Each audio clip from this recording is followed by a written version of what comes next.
What if I told you that the most valuable skill of the 21st century is one you're losing every single day?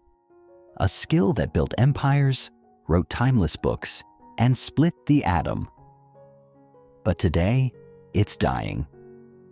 Not because you're lazy, but because the world is stealing it from you. You feel it, don't you?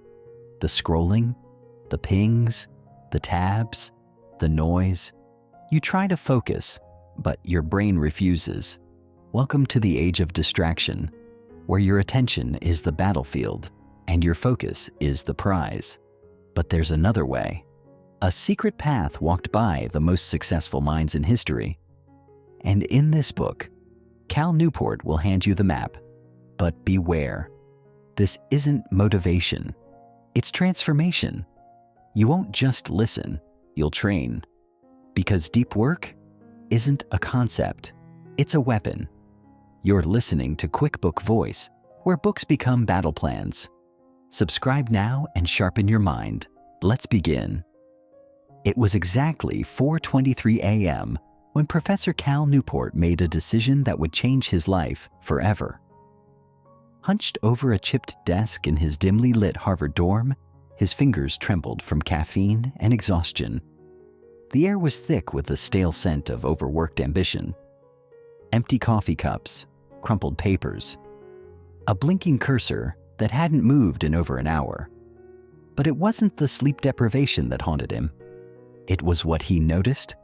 The brightest students, the ones who led groundbreaking research, who got recruited by MIT labs before graduation, weren't here.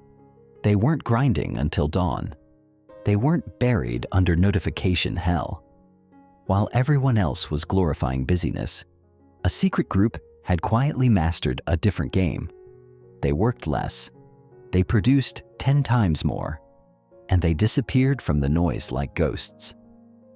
What they knew, what Newport was about to uncover, was the single most valuable skill in human history, a skill that built empires, composed symphonies, cracked the atom, and today we're being systematically trained to destroy it. Chapter 1, The Focus Murderer, San Francisco, 2007. A 26-year-old Facebook engineer named James bolts upright in bed, not from a nightmare, from a realization. His phone lights up beside him. His bank account just updated post-IPO, $2.3 million. But his hands won't stop shaking. The ER doctors couldn't find anything physically wrong, but James couldn't focus, couldn't read past a paragraph, couldn't finish a thought. Diagnosis? Acute attention fragmentation syndrome. His brain had literally forgotten how to focus. 3 years of open plan offices, Slack pings, 12-second scroll breaks, dopamine loops from endless quick checks. It had rewired his nervous system. He was rich and mentally shattered, and James wasn't alone. At Stanford's attention clinic, Dr. Emily Marks began tracking a terrifying trend. These aren't lazy people, she told the New York Times. These are the world's top engineers, designers, analysts, people who used to solve impossible problems. And now, they can't stay in a single task for longer than 4 minutes. A new epidemic, a slow death of depth. Meanwhile, in a quiet office in Rhode Island, Cal Newport was building a case, page by page, study by study. The attention economy was murdering our ability to think deeply. Chapter 2, The Monk's Secret. The year was 1934. A young Carl Jung disappears into the Swiss Alps. There in the dense forest by Lake Zurich, he builds a stone tower. No electricity, no phone, no visitors, just a fire, a chair, and a desk facing a blank wall. He called it the Tower. And in its silence, Jung gave birth to modern psychology. Archetypes, the collective unconscious, concepts that rewrote how humanity sees itself. Meanwhile, 200 miles away, Sigmund Freud was drowning. Letters piled high, endless patient sessions, correspondence at midnight. His mind, brilliant but fragmented, was slowly consumed by busyness. Their letters tell the story. Freud's writing became repetitive, reactive, rushed. Jung's grew prophetic, deep, timeless. Newport calls this the monk and the multitasker paradox. The 20th century's most iconic minds were divided. Those who guarded their focus like dragons protect gold, and those who lost their genius, one interruption at a time. Chapter 3. The $900,000 Experiment. MIT Human Performance Lab. 2018. Dr. Karen Lee straps EEG caps upon 200 knowledge workers, engineers, consultants, designers. The goal? Measure real-world focus in the wild. Week 1. Let them work normally. Emails, notifications, task switching. The results were horrifying. The average subject spent just 6 minutes per day in actual deep focus. 6 minutes. The rest? Slack, Gmail, Twitter, meetings, jumping from tab to tab like a brain in a blender. Phase 2. Dr. Lee isolates 10 volunteers, pays them $90,000 each to go deep. They train like monks. 4 hours of deep work each morning. 90-minute walks with no phone. Email only once per day.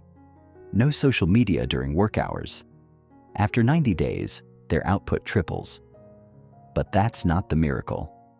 MRIs reveal new neural pathways. The prefrontal cortex thickens. Myelin sheaths, the brain's wiring insulation, increase. They weren't just getting better, they were evolving. Newport would later call it the deep work muscle, a skill, a habit, a cognitive superpower, trainable, unstoppable. Chapter 4. The Ritual. Tokyo, 1982. A young Haruki Murakami stares at a single sentence. It's his 37th revision. His secret? A brutal ritual.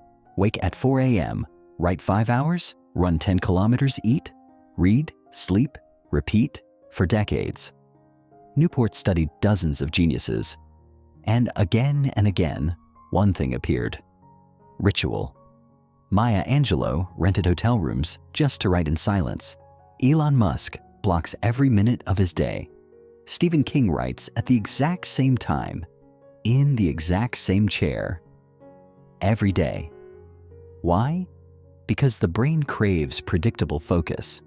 Neuroscientists say it takes 17 days to hardwire a deep work habit, but most people quit at day 3, and that's why they never experience what Newport calls the blacksmith effect, when focus becomes not just practice, but your identity. Final chapter, the choice. Right now, as you listen to this, your attention is being auctioned. Every swipe, every ping, every click, designed by the world's smartest minds to hijack yours. The average person will waste 7.8 years of their life on shallow work. Let that sink in. 7.8 years. But here's the truth. Hold the scalpel. Newport's research offers 2 paths. Feed the machine. Let your mind be broken into 1,000 fragments. Or step out of the chaos. Rebuild your ability to go deep and join the most powerful minds in history. The question isn't if you have time for deep work. It's whether you can afford not to. You're listening to QuickBook Voice, where every idea is a door to a better life. Subscribe now, because the future belongs to those who can sit with a problem longer than anyone else